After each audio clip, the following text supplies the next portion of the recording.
નમસ્કાર, પ્રણામ, સ્વાગત છે તમારું એક નવા વિડીયોમાં। મિત્રો, જો તમને આજનો આ વિડીયો પસંદ આવે તો વિડીયોને લાઈક, શેર અને આપણી ચેનલને સબસ્ક્રાઈબ જરૂર કરજો। તો ચાલો શરૂ કરીએ આજની સ્ટોરી। મારું નામ મીરા છે। લગ્ન પહેલાં હું એક ગરીબ પરિવારમાંથી તાલ્લુક રાખતી હતી।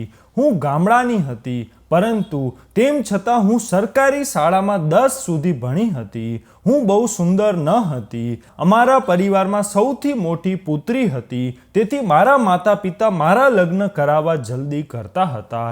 ગામડાઓમાં છોકરીઓના લગ્ન વહેલા થઈ જાય છે। જ્યારે મારા માતા પિતાએ મારા માટે સંબંધ શોધવાનું શરૂ કર્યું, ત્યારે અમારા પાડોશના ગામમાંથી મારા માટે સારો સંબંધ આવ્યો। તે ખૂબ જ સારો સંબંધ હતો। છોકરો એ જ ગામનો હતો, પણ તે કતારમાં નોકરી કરતો હતો અને તેની નોકરી ખૂબ સારી હતી। મારા પરિવારના સભ્યોને આ સંબંધ ખૂબ જ ગમ્યો હતો। છોકરો ભણેલો હતો અને બીજા દેશમાં નોકરી કરતો હતો, અને હું પણ એક શિક્ષિત વ્યક્તિ સાથે લગ્ન કરવા માંગતી હતી। આ સંબંધ મળ્યા પછી મારી ઈચ્છા પૂરી થઈ ગઈ। તે તેના પરિવારમાં સૌથી મોટો પુત્ર હતો અને વર્ષોથી કતારમાં નોકરી કરતો હતો। તેને 3 નાના ભાઈઓ અને બહેનો હતી, એક કુંવારો ભાઈ અને 2 નાની બહેનો। મારા પતિના પિતા ઘણા વર્ષો પહેલા ગુજરી ગયા હતા, પરંતુ તેની માતાનો પડછાયો હજુ પણ તેના પર હતો। ફોટો જોયા પછી અમારો સંબંધ નક્કી થયો। મારો ફોટો છોકરાને બતાવવામાં આવ્યો અને છોકરાનો ફોટો મને બતાવવામાં આવ્યો, કારણ કે છોકરો કતારમાં કામ કરતો હતો, તેથી તે વારંવાર અહીં આવી શકતો ન હતો। છોકરાના પરિવારની શરત એવી હતી કે અમારો દીકરો લગ્ન સમયે જ ભારત પાછો આવશે, અને મારા લગ્ન મારા પિતાના જાણીતા મિત્ર દ્વારા ગોઠવવામાં આવ્યા હતા।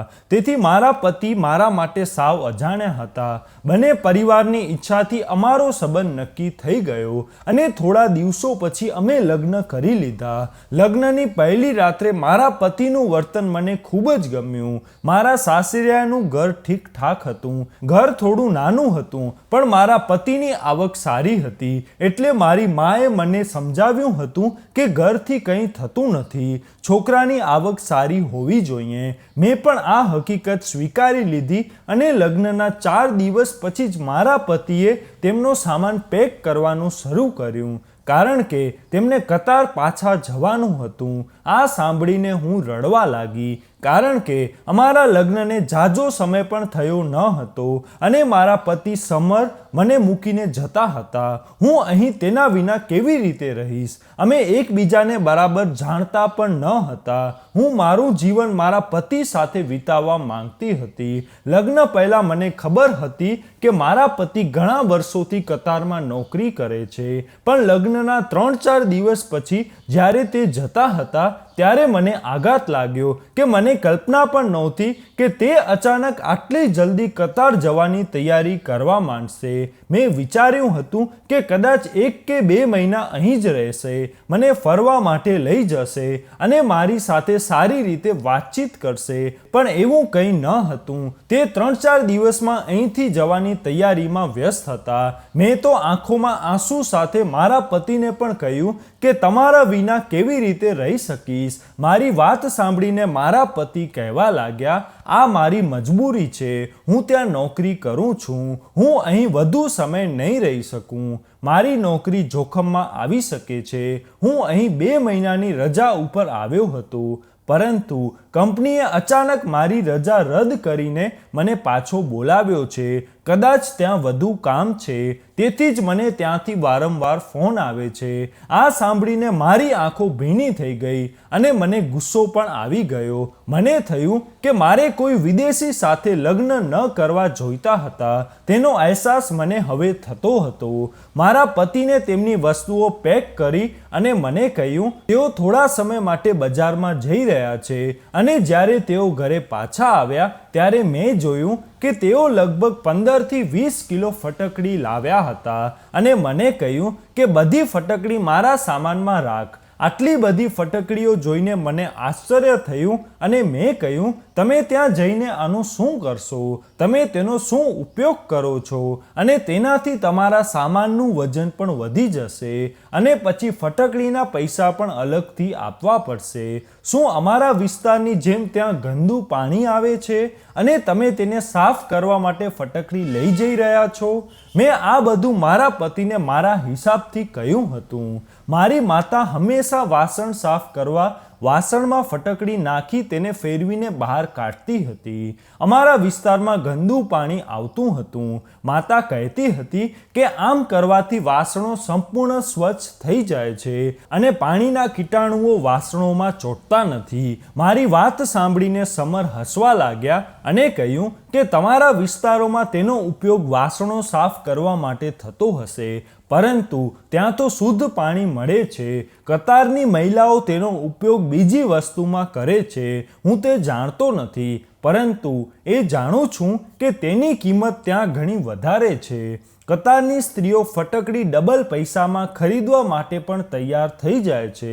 લગભગ દરેક કતારની મહિલાના ઘરમાં ફટકડી હાજર હોય છે. જ્યારે પણ હું અહીં આવું છું, હું ચોક્કસપણે ફટકડી લઈ જાઉં છું. મને આ સાંભળીને નવાઈ લાગી. અહીં તો દરેક દુકાનમાં ફટકડી મળતી હતી, પણ આ સમયે હું તે બધું ભૂલીને મારા પતિનું ટેન્શન લઈ રહી હતી. મેં તેમની બેગમાં ફટકડી રાખી દીધી, પણ મેં રડતા રડતા સમરને કહ્યું કે જલ્દી મને તમારી પાસે બોલાવી લેજો. સમરને જોઈને હું એટલી ખરાબ રીતે રડી રહી હતી કે મારા આંસુ રોકાતા ન હતા. હજુ તો અમે બંને અમારા સુંદર જીવનની શરૂઆત પણ કરી ન હતી અને આટલી જલ્દી દૂર થવાનો સમય આવી ગયો. સમર વિના સાસરિયામાં રહેવાનું વિચારીને મને ઘૂંટણ થતું હતું. સમર મને જોઈ કહેવા લાગ્યા, વધારે ચિંતા ન કરો, હું ત્યાં પહોંચી તને વહેલી તકે બોલાવવાની વ્યવસ્થા કરી દઈશ. હું જાણતી હતી કે આ બધા ખોટા બહાના હતા, પણ મારી પાસે આંસુ વહાવા સિવાય બીજો કોઈ વિકલ્પ ન હતો. મારી નાની નણંદો ખૂબ જ હોશિયાર હતી અને સાસુ બીમાર રહેતી હતી, તેથી તેઓ તેમના રૂમની બહાર આવતી ન હતી. મારી બંને નણંદો આખો સમય મારા પર નજર રાખતી હતી. તેઓ મારા આંસુને નાટક સમજતી હતી. તેણે કહ્યું કે તે પણ આટલા વર્ષોથી તેના ભાઈના અલગ થવાને સહન કરી રહી છે. સમર મને છોડીને ચાલ્યા ગયા હતા, પરંતુ જ્યારે પણ તેમનો ફોન આવતો ત્યારે તેની બહેનો ફોન પર તેના ભાઈને મારી ખૂબ ફરિયાદ કરતી હતી. તે દરેક વસ્તુથી ખૂબ કંટાળી ગયા હતા. મારા પતિ પણ મારા વિના તડપી રહ્યા હતા. તે મારી સાથે રોજ ફોન પર વાત કરતા હતા અને કહેતા હતા, મીરા, હું તને બહુ યાદ કરું છું. તારા વિના મારું દિલ નથી લાગતું. તારી સાથે વિતાવેલા તે 3-4 દિવસોને હું ખૂબ જ યાદ કરું છું અને બીજી જ ક્ષણે હું ઉદાસ થઈ જાઉં છું. અને પછી મારા પતિએ મને કંઈક એવું કહ્યું જે સાંભળીને હું ખુશ થઈ ગઈ. તેણે મને કહ્યું કે તે મને કતારમાં તેની પાસે બોલાવી રહ્યા છે. તેણે તમામ કાર્યવાહી કરી લીધી છે અને તેણે મારા ડોક્યુમેન્ટ પણ મોકલી દીધા છે. આ સાંભળીને હું આનંદિત થઈ ગઈ હતી. ત્યારે મારી નણંદોનો ચહેરાનો રંગ બદલાઈ ગયો હતો. તે ઈચ્છતી હતી કે તેનો ભાઈ તેને પણ કતારમાં બોલાવે, પણ મેં તેનામાં વધુ ધ્યાન ન આપ્યું. મેં હવે જવાની તૈયારી શરૂ કરી. મેં સમરને પૂછ્યું, હું તમારા માટે અહીંથી કંઈ વસ્તુ લાવું? તો સમરે મને કહ્યું, મારા માટે 20 કિલો ફટકડી લાવવી. આ સાંભળીને હું હેરાન થઈ ગઈ. પહેલાં પણ સમર 15-20 કિલો ફટકડી લઈ ગયા હતા અને ફરીથી 20 કિલો ફટકડી મંગાવતા હતા. આ ખૂબ વધુ હતું. મારો પોતાનો સામાન પણ ઘણો વધારે હતો. તેના ઉપર 20 કિલો ફટકડીના વધારાના વજનને કારણે મારે તેને પૈસા ચૂકવવા પડ્યા અને હું વિચારવા લાગી કે ખબર નહીં કે કતારની મહિલાઓ આટલી બધી ફટકડીનું શું કરે છે. મારા માટે આટલો સામાન સાચવવો ખૂબ જ મુશ્કેલ બની રહ્યું હતું. થોડા કલાકોની મુસાફરી પછી હું મારા પતિ સાથે પહોંચી, પરંતુ એરપોર્ટ પર સમરને જોયા પછી મારી ખુશીની કોઈ સીમા ન રહી. મારા પતિએ મને જોતાની સાથે જ પહેલો પ્રશ્ન એ પૂછ્યો કે તું ફટકડી લાવી છો કે નહીં? આ સાંભળીને મારું દિલ તૂટી ગયું, કારણ કે તેને ફટકડીની ચિંતા હતી, જ્યારે હું તેને મળવા માટે ખૂબ જ આતુર હતી. મેં ચૂપચાપ ફટકડી ભરેલી થેલી કાઢીને તેને આપી દીધી. જ્યારે તે મને તેના ફ્લેટમાં લઈ ગયા ત્યારે તે મને ખૂબ જ પ્રેમ કરવા લાગ્યા અને મારી સાથે ખૂબ સારો વ્યવહાર કરવા લાગ્યા. ત્યારે મને પ્રશ્ન પૂછવાનો મોકો ન મળ્યો અને પછીથી હું ભૂલી ગઈ કે આ ફટકડીનું શું કરે છે. જ્યારે વાત પર વાત આવી તો મેં મારા પતિને પૂછ્યું, આખરે તમે ફટકડી કોને આપી છે? હું મારા પતિને મળીને બધું ભૂલી ગઈ હતી. સાચું કહું તો હું માની શકતી ન હતી કે મારા પતિએ મને તેમની પાસે બોલાવી લીધી છે. મેં મારા પતિ સાથે 2 મહિના વિતાવ્યા. અમે આ 2 મહિનામાં ખૂબ જ હસી ખુશી વિતાવ્યા હતા. પણ 2 મહિના પૂરા થતાં જ મારા પતિએ મને કહ્યું, તને અહીં રાખવી મારા માટે શક્ય નથી, તેથી તારે પાછું ભારત જવું ઠીક રહેશે. તેણે જે કહ્યું એ સાંભળીને મારા હોશ ઉડી ગયા. મેં કહ્યું, તમે શું વાત કરો છો? તમારા વિના મારું ત્યાં જીવન નથી. હું મારા બધા સંબંધીઓને કહીને આવી છું કે હવે હું હંમેશા તમારી સાથે કતારમાં રહીશ અને હું ત્યાં જઈને શું કરીશ? તેણે કહ્યું, અહીંયા ખર્ચા ખૂબ થાય છે અને ઘરે મોકલવા માટે પણ પૈસા નથી બચતા. મારે પણ મારા પરિવારનો ખર્ચ ઉપાડવો છે. મારી માતા મને પૈસા માટે વારંવાર ફોન કરી રહી છે અને મારી બહેનોને પણ તેમની શાળાની ફી ભરવાની છે. તે પણ મને રોજ ફોન કરીને હેરાન કરે છે અને તું અહીં હોવાને કારણે મારા વધુ ખર્ચા થાય છે.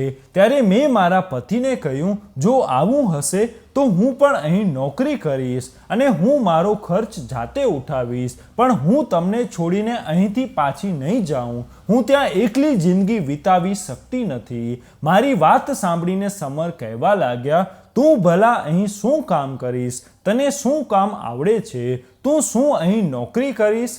લાંબા સમય સુધી વિચાર્યા પછી સમરને કહ્યું, મારે લોકોના ઘરોમાં ઝાડુ પોતા અને વાસણો કેમ ન કરવા પડે?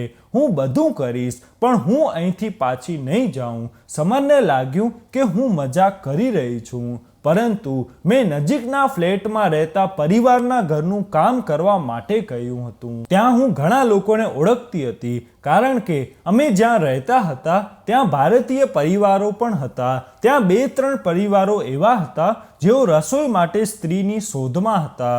તેથી તેઓએ મને તેમના ઘરમાં કામ કરવા માટે રાખી લીધી. મારી જાણીતી મહિલાઓએ કહ્યું કે કતારી લોકો ભારતીયો દ્વારા બનાવેલ ભોજન ખાવાનું ખૂબ જ પસંદ કરે છે અને માત્ર ભારતીય મહિલાઓને જમવાનું બનાવવા માટે રાખવી તેની પહેલી તો પસંદ છે. મને એક સાથે 3-4 ઘરોમાં કામ કરવાનો મોકો મળ્યો હતો.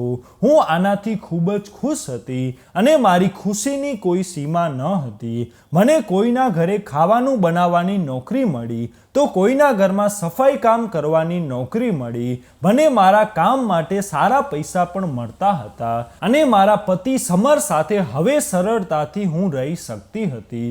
મને રસોઈ કેવી રીતે બનાવવી તે પહેલેથી જ ખબર હતી, કારણ કે હું લગ્ન કર્યા પહેલાં જ રસોઈ બનાવવામાં પરફેક્ટ હતી. હું YouTube પર વિડીયો જોઈ અને અલગ અલગ રેસીપી બનાવતી હતી.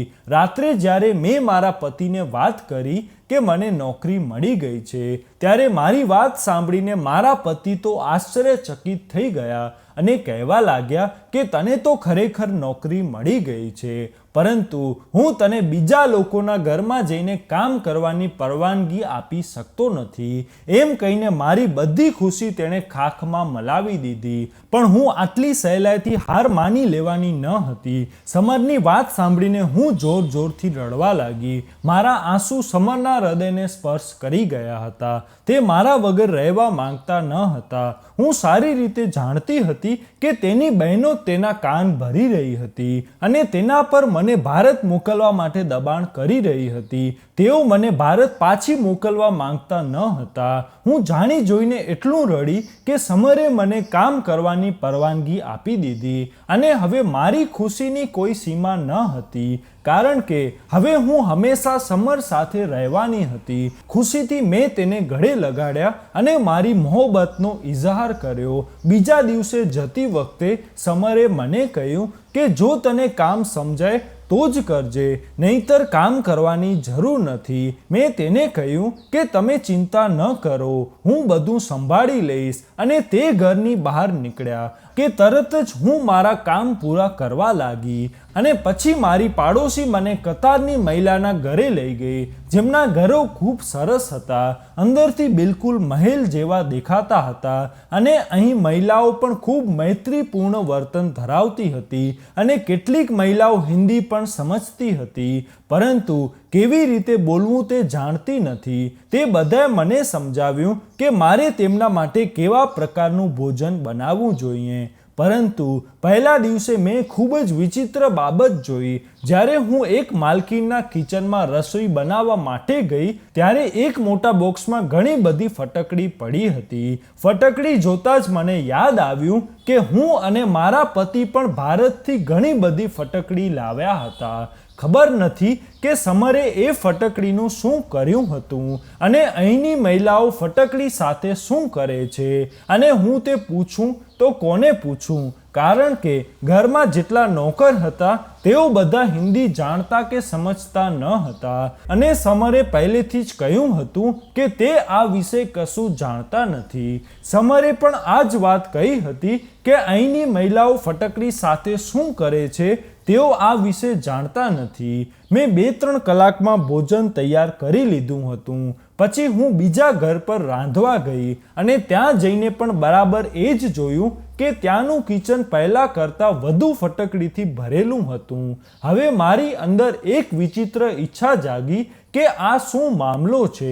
મેં તો ભારતમાં આ ક્યારેય જોયું નથી. હું રસોઈ બનાવતી હતી ત્યારે થોડો સમય પસાર થયો હતો. પછી એક મહિલા આવી, તેણે ફટકડીનો ટુકડો કાઢ્યો અને એક વાસણમાં પાણી લીધું અને વાસણમાં ફટકડીનો ટુકડો નાખીને ઉપાડીને એક ખૂણામાં રાખી દીધું. પણ તેણે ફટકડીને પાણીમાં ડૂબાડી શા માટે તે હું સમજી શકતી ન હતી કે મને આ વાત અજીબ લાગી, કારણ કે તે છુપાઈને આ કામ કરતી હતી અને મેં તેને આ કામ કરતી વખતે જોઈ હતી. જાણે તે ઈચ્છતી ન હોય કે હું તેની તરફ જાઉં અને મને આનાથી વધુ આશ્ચર્ય થયું હતું. તે મારો પ્રથમ દિવસ હતો અને તે ખૂબ જ સારી રીતે ગયો. 6-7 કલાક હું બધાના ઘરે રસોઈ અને સફાઈ કર્યા પછી ફ્રી થઈ ગઈ અને સમરના ઘરે પાછા આવવા પહેલાં હું ઘરે આવી ગઈ. હું હંમેશા ખાવાનું બનાવવાની શોખીન હતી અને તેથી આ કામ હંમેશા મારો શોખ રહ્યો છે.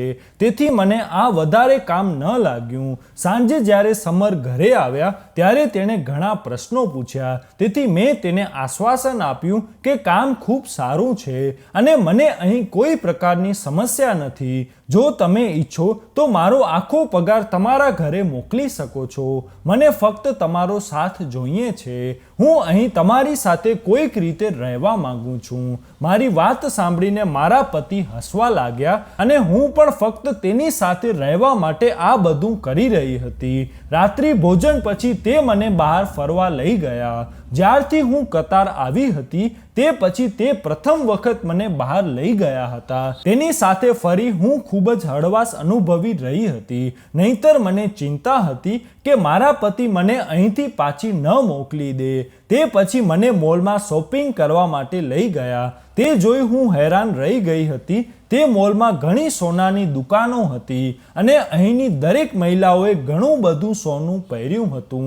મેં ક્યારેય કોઈ સ્ત્રીને આટલું સોનું પહેરીને જતા જોઈ ન હતી. અત્યાર સુધી મેં વિચાર્યું હતું કે કદાચ કતારમાં મોટા ઘરો સિવાય કંઈ નથી, પરંતુ અહીંના લોકો ખૂબ આગળ વધી ગયા હતા અને આજે પહેલીવાર અહીંનું વાતાવરણ જોયું. અમે ઘણી ખરીદી કરી અને મારા પતિએ મને ત્યાં આઈસ્ક્રીમ પણ ખવડાવી હતી. ઘરે આવતી વખતે અમને રસ્તામાં સમરના મિત્ર મળ્યા. કદાચ તે ઓફિસના જ મિત્ર હતા. તેની સાથે તેની પત્ની પણ હાજર હતી. તેણે મને તેના મિત્ર અને તેની પત્ની સાથે પરિચય કરાવ્યો. તેઓ ખૂબ જ સારા લાગતા હતા અને જ્યારે તેમને ખબર પડી કે હું લગ્ન પછી પહેલીવાર ભારતથી અહીં આવી છું તો બીજા દિવસે તેઓ મને અને સમરને તેમના ઘરે જમવા બોલાવ્યા. તેઓ પણ કતારમાં રહેતા હતા, પરંતુ તેમની હિન્દી ઘણી સારી હતી.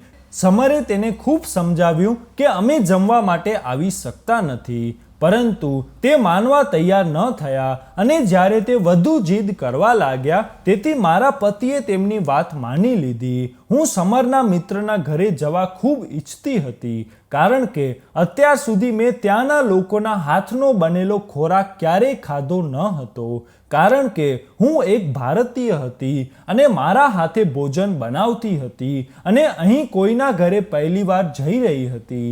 બીજા દિવસે મેં બધા લોકોના ઘરે જમવાનું બનાવ્યું અને જલ્દી તૈયાર થઈ ગઈ. સમર કહીને ગયા હતા કે તે કામ પરથી જલ્દી પાછા આવશે અને પછી અમે તેના મિત્રના ઘરે જશું. એટલે સમરના આવતાની સાથે જ અમે બંને તેના મિત્રના ઘરે જવાના રવાના થઈ ગયા. તેના મિત્ર અને તેમની પત્ની ખૂબ સરસ રીતે અમારું સ્વાગત કર્યું. હું સમરના મિત્રના ઘરને જોતી જ રહી ગઈ હતી. ઘર બહારથી જેટલું સુંદર હતું એટલું જ અંદરથી પણ સુંદર હતું. તેને 2 દીકરા અને 3 મહિનાની દીકરી પણ હતી. તેની નાની દીકરીને જોતા જ મને તેના પર પ્રેમ આવવા લાગ્યો. તેના મિત્રની પત્નીનું નામ આરાધના હતું. તે કિચનમાં જવાની તૈયારી કરી રહી હતી. હું પણ તેની પાસે જઈને ઊભી રહી. મને જોઈને તે હસી અને બોલી, ભાભી તમે બેસો, હું ભોજન બનાવ્યા પછી તમારી પાસે આવીશ. મેં તેની વાત ન માની અને કહ્યું, હું તમારી મદદ કરાવું છું.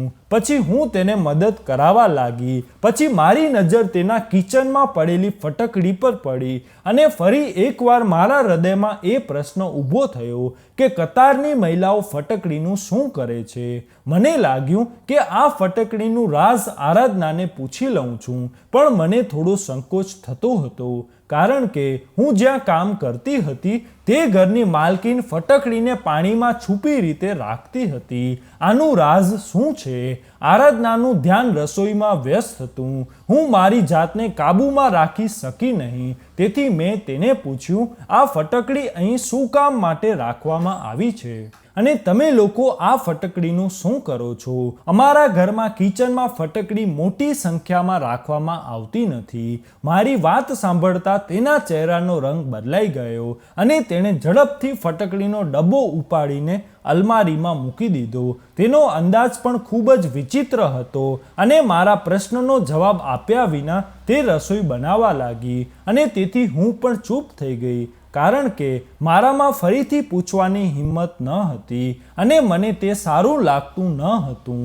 આરાધનાએ ખૂબ જ સ્વાદિષ્ટ ભોજન બનાવ્યું. દાવત ખૂબ સારી હતી. એ લોકોની પરવાનગી લઈને અમે અમારા ઘરે પાછા આવ્યા. અમને તેમના ઘરે જવાનું ખૂબ સારું લાગ્યું હતું, પરંતુ આખા રસ્તામાં મારા મગજમાં ફટકડી ચાલી રહી હતી. સમરે મને મૌન જોઈ તો મને પૂછ્યું, તને શું થયું છે?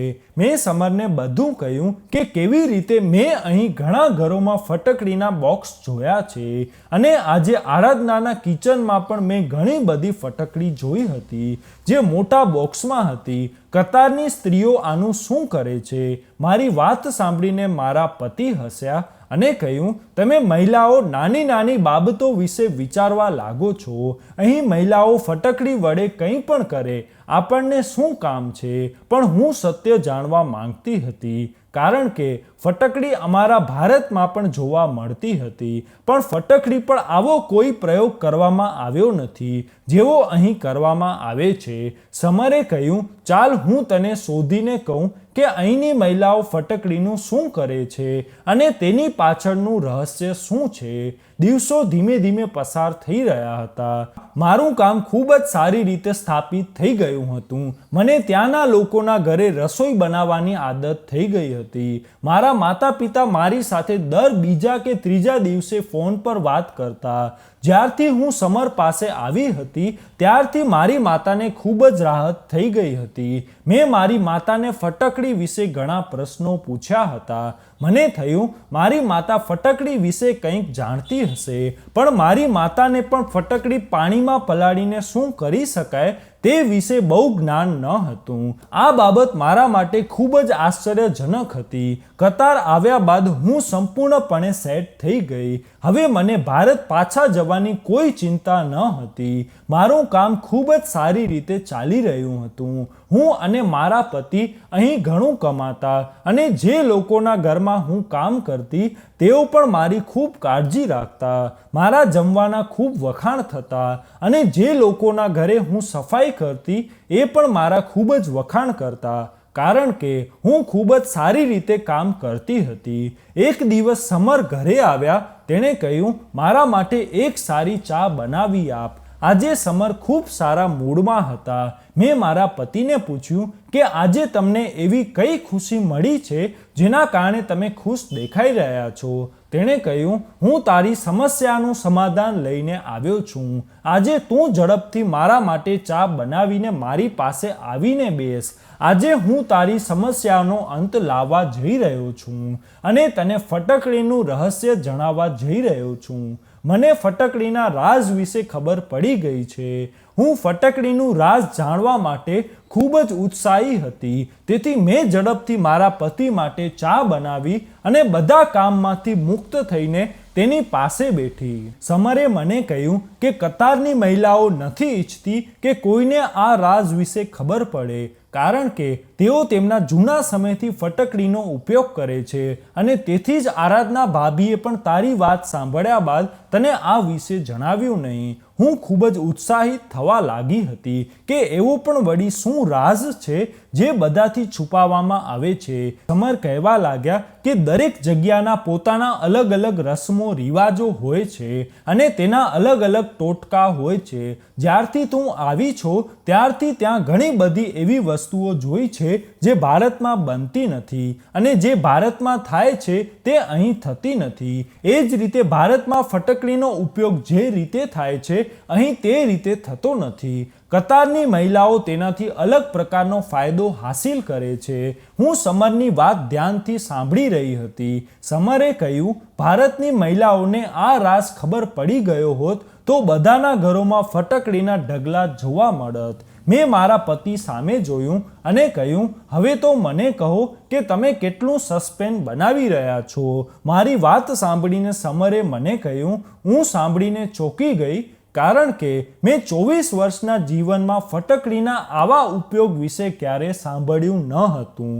મેં આશ્ચર્ય સાથે સમરને પૂછ્યું, શું તમે સાચું કહો છો? સમરે કહ્યું, હા, આ જ વાત છે. કતારમાં મારા ઘણા નજીકના મિત્ર પાસેથી મને આ વિશે ખબર પડી અને તેણે પોતે જ મને ફટકડીનું રહસ્ય કહ્યું. મારો મિત્ર એ છે જેનું ભારતમાંથી ફટકડી લાવીને તેને મોંઘા ભાવે વેચું છું અને મને આમાંથી ઘણો નફો મળે છે અને અહીં ફટકડીની કિંમત ખૂબ વધારે છે અને અહીં ફટકડીનો ઉપયોગ વધારે કરવામાં આવે છે. તે અહીં સરળતાથી મળતી પણ નથી. હું અહીંથી ભારત આવું છું ત્યારે હું ત્યાંથી ફટકડી લાવીને અહીં મોંઘા ભાવે વેચું છું. અહીંના લોકો મોંઘા ભાવે પણ સરળતાથી ફટકડી ખરીદી લે છે. સમરે મને કહ્યું કે કતારની મહિલાઓ પહેલા ફટકડીથી એક ખાસ પ્રકારની દવા બનાવવાનું શીખ્યા છે, જેઓ તેઓ તેમના વડીલો પાસેથી પાણીમાં કેટલીક સામગ્રી ભેળવીને તૈયાર કરવામાં આવે છે અને પછી ફટકડીને મિક્સ કરી 2-3 દિવસ માટે રાખવામાં આવે છે અને પછી રોજ સવારે તેનો ઉપયોગ કરવામાં આવે છે. કતારની મહિલાઓ દરરોજ ફટકડીવાળું પાણી પીવે છે અને 3 મહિના સુધી આ દવાનું સતત સેવન કરે છે અને તેઓ માને છે કે આ રીતે તેમને સુંદર બાળક થશે. જે કતારની મહિલાઓ 3 મહિના સુધી આ દવા પીવે છે તેઓને ચોક્કસપણે એક સુંદર બાળક તો થશે, પરંતુ માત્ર એક પુત્ર જ જન્મશે. આ દવા પીવાથી દીકરાનો જ જન્મ થાય છે. આ વાત મારા માટે ખૂબ જ અનોખી હતી અને સમરે સાચું કહ્યું હતું કે જો ભારતીય મહિલાઓને આ વિશે ખબર પડી હોત તો તેઓ આ બધી યુક્તિઓને કરવાનું શરૂ કરી દેત. પરંતુ હું સમજી શકી નહીં કે કતારની મહિલાઓ આ બાબતને આટલી બધી કેમ છુપાવે છે. મારી વાત સાંભળીને સમર કહેવા લાગ્યા, દરેક વ્યક્તિની પોતાની અલગ શૈલી હોય છે અને મોટા ભાગની કતારની સ્ત્રીઓ તે જણાવવા પણ માંગતી નથી કે બાળક પેદા કરવા તે આ ટોટકાનો ઉપયોગ કરી રહી છે. તેઓને લાગે છે કે જો તેઓ કોઈને કહેશે તો તેમના ટોટકા બગડી જશે. સમરની વાત સાંભળ્યા પછી મેં તેને કહ્યું કે મારી પાસે ફટકડી પણ નથી અને આ દવા કેવી રીતે બનાવવી તે પણ ખબર નથી. મારી વાત સાંભળીને સમર હસવા લાગ્યા અને કહ્યું, મારે માત્ર એક બાળક જોઈએ છે. મને કોઈ ફરક નથી પડતો કે તે દીકરો હોય કે દીકરી હોય. સમરની ઈચ્છા જાણીને મને ખુશી થઈ હતી, કારણ કે તેને બીજા પુરુષોની જેમ દીકરાની ઈચ્છા વ્યક્ત કરી ન હતી. હું હજી બીજાના ઘરે કામ કરતી અને થોડા દિવસોમાં એક માલકીન ગર્ભવતી થઈ ગઈ ને મારી જાતે જ તેમની કાળજી લેવાનું શરૂ કરી દીધું હતું. પણ આશ્ચર્યજનક વાત એ હતી કે તે મહિલાએ એક પુત્રને જન્મ આપ્યો હતો. કદાચ તેણે બનાવેલ દવા અસર કરી ગઈ હતી. થોડા દિવસોમાં ભગવાને મને પણ સારા સમાચાર આપ્યા, પરંતુ મેં આવી કોઈ દવા લીધી નથી અને આખા 9 મહિના સુધી હું એકદમ ફિટ રહી. જ્યારે મેં 9 મહિના પછી બાળકને જન્મ આપ્યો ત્યારે મને એ જોઈને આશ્ચર્ય થયું કે મેં પણ એક પુત્રને જન્મ આપ્યો છે. મેં આવી કોઈ દવા લીધી ન હતી, પરંતુ તેમ છતાં ભગવાને મને પુત્રનું વરદાન આપ્યું હતું. દીકરો કે દીકરી, આ બધું ભગવાનના હાથમાં છે, પણ આપણે મનુષ્યો હંમેશા પોતે પોતાની રીતે યુક્તિઓ કરતા રહીએ છીએ. કતારની મહિલાઓ પણ આવા ટોટકામાં ફસાયેલી રહે છે. હું એ તો જાણતી નહોતી કે કેટલીક મહિલાઓ આ ટોટકા વિશે જાણે છે, પણ જ્યાં સુધી મેં જોયું હતું, મોટાભાગની કતારની મહિલાઓના ઘરમાં ફટકડી હાજર હતી. શું તમે લોકો પણ દીકરા માટે આવી યુક્તિઓ ઉપયોગ કરો છો, કે પછી તમે તમારી આસપાસ કોઈ બાબા પાસે દીકરાની ઈચ્છા માટે આવી યુક્તિઓ માટે જતા જોવો છો? આ બધી બાબતો અને વાતો બિલકુલ ખોટી છે. ભગવાન આપણને દીકરો આપે કે દીકરી, તેને ભગવાનનો આશીર્વાદ સમજી આપણી પાસે રાખવો જોઈએ. ભગવાન આપણી ઓલાદને આશીર્વાદ આપે છે, તે જ આપણા માટે પૂરતું છે. દીકરો કે દીકરી એવું કંઈ હોતું નથી. ઓલાદ હોવી એ જ ખુશીની વાત છે. હું મારા પતિ સાથે ખૂબ જ ખુશ છું, પરંતુ હવે મેં કતારની સ્ત્રીઓમાં વધુ રસ લેવાનું બંધ કરી દીધું છે, કારણ કે મને એ વાત પસંદ નહોતી કે તેઓ પુત્ર પેદા કરવા માટે આટલી બધી યુક્તિઓ વાપરે છે. દીકરી પેદા કરવા માટે પણ લોકો આ યુક્તિઓનો ઉપયોગ કરી શકે છે. છેવટે પુત્રી પણ ભગવાનની ભેટ હોય છે. મને દીકરીઓ ખૂબ જ ગમે છે અને હું પ્રાર્થના કરું છું કે ભગવાન મને મારા બીજા બાળકમાં દીકરી આપે. મને દીકરીઓ બહુ ગમે છે. હું મારા પુત્ર સાથે ખૂબ જ ખુશ છું, પરંતુ મારી હજુ એક દીકરીની ઈચ્છા છે, જેથી મારો પરિવાર સંપૂર્ણ બને. અને મિત્રો, આજની આ સ્ટોરી તમને પસંદ આવી હોય તો વિડીયોને લાઈક, શેર અને આપણી ચેનલને સબસ્ક્રાઈબ જરૂર કરજો. જય શ્રી કૃષ્ણ.